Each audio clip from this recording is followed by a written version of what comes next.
PCC chief గా రేపు గాంధీ భవన్ లో బాధ్యతలు తీసుకోనున్నారు మహేష్ కుమార్ గౌడ్. గన్ పార్క్ దగ్గర నివాళులు అర్పించి గాంధీ భవన్ కు ర్యాలీగా వెళ్లి అక్కడ మధ్యాహ్నం 2:30కు పీసీసీ చీఫ్ గా ఛార్జ్ తీసుకొనున్నారు. సీఎం రేవంత్ రెడ్డి మహేష్ కుమార్ గౌడ్ కు బాధ్యతలు అప్పగించనున్నారు. ఇక ఈ కార్యక్రమానికి ఏర్పాట్లు పూర్తి చేశారు కాంగ్రెస్ నేతలు. మహేష్ కుమార్ గౌడ్ తనకు కలిసొచ్చిన కుర్చీలోనే కూర్చోవాలనే ఆలోచనలో ఉన్నట్లు తెలుస్తోంది. ప్రస్తుతం తాను కూర్చుంటున్న కుర్చీనే పీసీసీ ఛాంబర్ లో వేయించుకున్నట్లు తెలుస్తోంది. ఇదే విషయానికి సంబంధించి మరింత సమాచారం గాంధీ భవన్ నుంచి రాజు అందిస్తారు. రాజు, పీసీసీ చీఫ్ బాధ్యతల స్వీకార ఏర్పాట్లపై అప్డేట్స్ ఏంటి?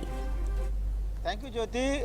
కాంగ్రెస్ పార్టీ కొత్త పీసీసీ చీఫ్గా మహేష్ కుమార్ గౌడ్ రేపు బాధ్యతలు తీసుకోబోతున్నారు. ఇప్పటికే కాంగ్రెస్ సంబంధించిన నేతలంతా ఏర్పాట్లు చేశారు. గాంధీ భవన్ వెనకాల ఇందిరా భవన్ ముందు ఒక స్టేజ్ని ఏర్పాటు చేశారు.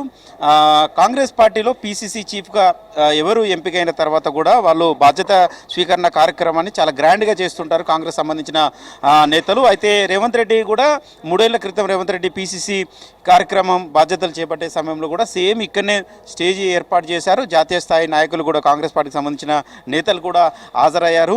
సో అదే ఫార్ములా అదే ప్యాటర్న్తో రేపు ఇక్కడ భారీగా కార్యక్రమం నిర్వహించాలని కాంగ్రెస్ పార్టీ భావిస్తుంది. పీసీసీ చీఫ్గా మహేష్ కుమార్ గౌడ్ను రీసెంట్గా ఏఐసీసీ నియామకం చేసింది. ఆయన ఇంకా బాధ్యతలు తీసుకోలేదు. రేపు ఆయన మధ్యాహ్నం గాంధీ భవన్లో బాధ్యతలు తీసుకోబోతున్నారు. ప్రజెంట్ సీఎం రేవంత్ రెడ్డి ఆయనకు బాధ్యతలు అప్పగించనున్నారు. రేపు 12 గంటలకు గన్ పార్క్ నుంచి భారీ ర్యాలీగా మహేష్ కుమార్ గౌడ్ ఆయన అనుచరులు పెద్ద ఎత్తున గాంధీ భవన్కు చేరుకుంటారు.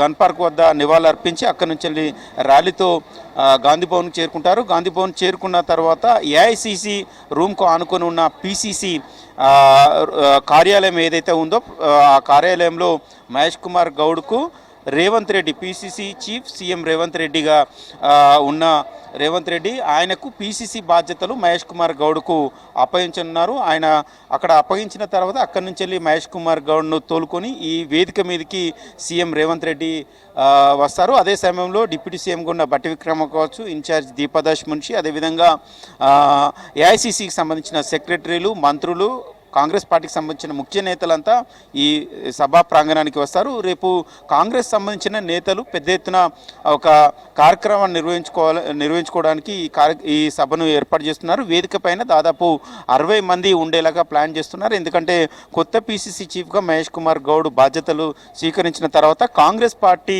ముందున్న టాస్క్ ఏంటిది అనేది ఈ సభా వేదిక నుంచి కాంగ్రెస్ నేతలకు, కాంగ్రెస్ క్యాడర్కు వివరించే అవకాశం ఉంటుంది. ఎందుకంటే 3 ఏళ్ల క్రితం వరకు కాంగ్రెస్ పార్టీ తెలంగాణలో చాలా వీక్గా ఉండే.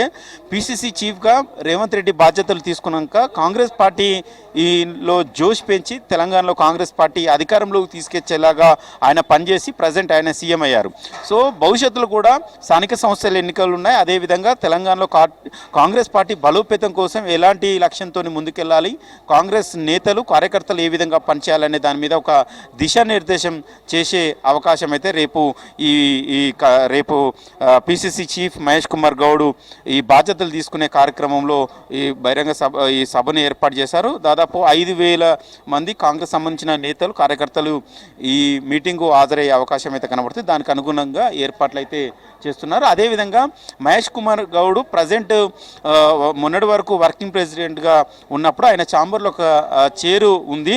అదే చైర్ను పీసీసీ బాధ్యతలు స్వీకరించే రూమ్లో వేయాలి అని కూడా ఒక ఆదేశాలు ఇచ్చినట్లు తెలుస్తుంది. ఎందుకంటే ఆ చైర్లో కూర్చొని తర్వాత ఆయన పీసీసీ వర్కింగ్ ప్రెసిడెంట్ నుంచి వెళ్ళి ఎమ్మెల్సీ అయ్యారు. ఎమ్మెల్సీ నుంచి వెళ్ళి ఇప్పుడు పీసీసీ ప్రెసిడెంట్గా కూడా మారారు. కాబట్టి ఆయనకు లక్కీ చైర్గా ఆయన భావిస్తున్నారు. అదే కుర్చీని పీసీసీ రూమ్లో వేయాలని కూడా గాంధీ భవన్ సిబ్బంది కూడా ఆదేశించడం జరిగింది. సో దాంతోపాటు ప్రధానంగా రేవంత్ రెడ్డి పీసీసీ చీఫ్ అయినప్పుడు ఆయనకు అనుకూలంగా, ఆయన వాస్తుకు అనుకూలంగా గాంధీ భవన్లో చాలా వరకు మార్పులు చేర్పులు చేసుకున్నారు. దానికి అనుగుణంగానే మహేష్ కుమార్ గౌడ్ తన వాస్తుకు అనుకూలంగా మార్పులు చేర్పులు కూడా చేయాలని చెప్పినట్లు తెలుస్తుంది. అందులో భాగంగానే ప్రజెంట్ గాంధీ భవన్కి అయితే ప్రజెంట్ 2 గేట్లు మాత్రమే ఉన్నాయి. ఒకటి ఎంట్రీ గేటు, మరొకటి ఎగ్జిట్ గేటు. సో కానీ ఇప్పుడు 3వ గేటు ఏర్పాటు చేస్తున్నారు. ఎందుకంటే గాంధీ భవన్ నుంచి వెళ్ళి ఇందిరా భవన్కు వెళ్ళే దారిలో ఒకటి అక్కడ చూడొచ్చు విజువల్స్లో అక్కడ ఒక గేట్ని ఏర్పాటు చేస్తున్నారు. ఇది రీసెంట్గా వర్షానికి గోడ కుంగిపోయి మొత్తం పడిపోయింది. అయితే గోడ నిర్మాణం చేయడంతో పాటు ఇంకొక గేటును కూడా అక్కడ ఏర్పాటు చేయాలని చెప్పడంతో అక్కడ కూడా ఒక గేట్ను ఏర్పాటు చేస్తున్నారు. అంటే గాంధీ భవన్కు ఇప్పుడు 3 గేట్లు ఉండబోతున్నాయి. ప్రజెంట్ వరకు ఇప్పటి వరకు అయితే 2 గేట్లు ఉండేవి. ఒకటి ఎంట్రీ గేటు, ఇంకోటి ఎగ్జిట్ గేటు. ఇప్పుడు 3వ గేట్ను ఏర్పాటు చేస్తున్నారు. సో అయితే అది ఆ గేటు మరి రేపు వాడతారా లేదో తెలియదు. ఇంకా పనులు కొనసాగుతున్నాయి. కానీ భవిష్యత్తులో ఆ గేట్ను కూడా వినియోగంలోకి తీసుకురావాలని, ఆ గేట్ను వినియోగించాలి, వాస్తుకు అనుకూలంగా ఆ గేట్ను కూడా ఏర్పాటు చేయాలని చూస్తున్నారు. అదేవిధంగా పూర్తి స్థాయిలో మొన్నటి వరకు ఉమ్మడి రాష్ట్రం విభజన తర్వాత తెలంగాణ కాంగ్రెస్ పార్టీకి గాంధీ భవనం, ఏపీ కాంగ్రెస్ పార్టీకి కొంతకాలం 10 ఏళ్ల పాటు ఏపీ కాంగ్రెస్ పార్టీకి ఇందిరాభవన్, అంటే గాంధీ భవన్ వెనకాల ఉన్న ఇందిరాభవన్ను వాళ్ళు ఆ కాంగ్రెస్ పార్టీకి సంబంధించిన నేతలు వినియోగించుకున్నారు. ఇప్పుడు పూర్తి స్థాయి విభజన అయిపోయింది. సో ఇందిరాభవన్ కూడా కాంగ్రెస్ పార్టీ, తెలంగాణ కాంగ్రెస్ పార్టీ పూర్తిగా వినియోగించుకోవాలని భావిస్తుంది. కాంగ్రెస్ పార్టీ అనుబంధ సంఘాలకు సంబంధించిన ఏదైతే విభాగాలనే వాటన్నింటినీ ఇందిరాభవన్కు షిఫ్ట్ చేయాలని, ఇది ఒక భాగం, వాస్తులో ఇదొక భాగము. అదేవిధంగా రేపు ఈ కార్యక్రమానికైతే పెద్ద ఎత్తున పెద్ద ఎత్తున కాంగ్రెస్ నేతల సమీకరణ కోసం, అదేవిధంగా కార్యకర్తలను రావాలని గాంధీ భవన్ నుంచి వెళ్ళి ఆదేశాలు అయితే జారీ చేయడం జరిగింది. మహేష్ కుమార్ గౌడ్ రేపు జరగబోయే ఈ బాధ్యత స్వీకరణ కార్యక్రమాన్ని తెలంగాణ కాంగ్రెస్ పార్టీ చాలా గ్రాండ్గా నిర్వహించాలని చూస్తుంది. ఎందుకంటే మహేష్ కుమార్ గౌడ్ దాదాపు 30 నుండి 35 ఏళ్ల పాటు కాంగ్రెస్ పార్టీలో కొనసాగారు. ఎన్ఎస్సీ నుంచి వెళ్ళి, యూత్ కాంగ్రెస్ నుంచి వెళ్ళి కొనసాగుతూ వస్తున్నారు. కాబట్టి ఆయనతో ఉన్న అనుబంధాలు ఎవరైతే ఉన్నారో నేతలు ఇతర రాష్ట్రాల్లో కూడా ఉన్నారు, వాళ్ళని కూడా రావాలని కాంగ్రెస్ పార్టీ, తెలంగాణ కాంగ్రెస్ పార్టీ ఆహ్వానం పలికింది. మహేష్ కుమార్ గౌడ్ కూడా ప్రత్యేక ఆహ్వానించారు. మొన్నటి వరకు తెలంగాణ కాంగ్రెస్కి ఇన్ఛార్జ్గా ఉన్న మాణిక్యం ఠాగూర్ కూడా ఎన్ఎస్యూ బ్యాక్గ్రౌండ్ నుంచి వచ్చారు. ఇతర సంబంధించిన రాష్ట్రాలకు సంబంధించిన కొంతమంది నేతలు కూడా ఎన్ఎస్సీ బ్యాక్గ్రౌండ్ నుంచే వెళ్ళి కాంగ్రెస్ పార్టీలో ఎదిగారు.